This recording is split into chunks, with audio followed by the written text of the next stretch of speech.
பொது பள்ளிகளுக்கான மாநில மேடை அமைப்பின் பத்திரிகையாளர் சந்திப்பு திண்டுக்கல் பிரஸ் கிளப்பில் நடைபெற்றது.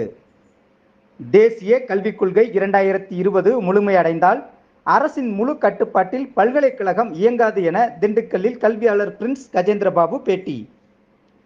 செவ்வாய்க்கிழமை மதியம் 1 மணி திண்டுக்கல்லுக்கு வந்த பொது பள்ளிகளுக்கான மாநில மேடை அமைப்பின் பொதுச் செயலாளர் கல்வியாளர் பிரின்ஸ் கஜேந்திரபாபு பேருந்து நிலையம் அருகே உள்ள திண்டுக்கல் பிரஸ் கிளப்பில் செய்தியாளர் அரங்கில் செய்தியாளர்களை சந்தித்து பேசினார்.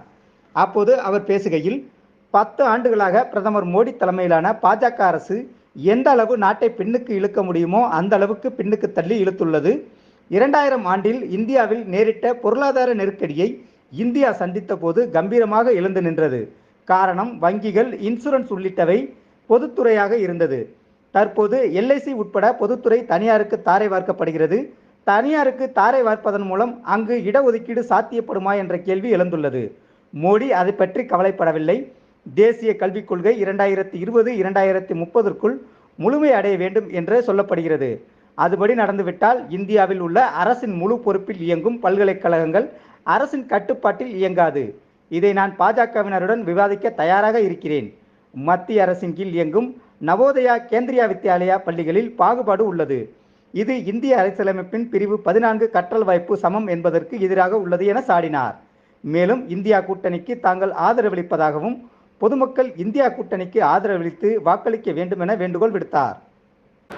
இந்த 10 ஆண்டு காலத்தில் பொதுத்துறை இன்சூரன்ஸ் நிறுவனமான LIC உட்பட வங்கிகள் உட்பட பல்வேறு பொதுத்துறையை தனியார் கிட்ட கொடுக்கிற ஏற்பாட்டை தான் இந்த அரசு செய்திருக்கிறது. பொதுத்துறையை தனியார் கிட்ட கொடுக்கிறதுல ஏற்பட்ட சிக்கல்ல மிக முக்கியமான சிக்கல் திண்டுக்கல்லை சார்ந்த, தமிழ்நாட்டை சார்ந்த நம் மக்கள் சார்ந்த பிரச்சனை என்னன்னு கேட்டீங்கன்னா, பிற்படுத்தப்பட்ட மக்களிலேயே இன்னும் நாங்கள் மோசமாக பிற்படுத்தப்பட்டிருக்கிறோம். எனவே எங்களை மிகவும் பிற்படுத்தப்பட்டவர்களாக அறிவிக்க வேண்டும் என்ற போராட்டம் வெடித்த மாநிலம் தமிழ்நாடு.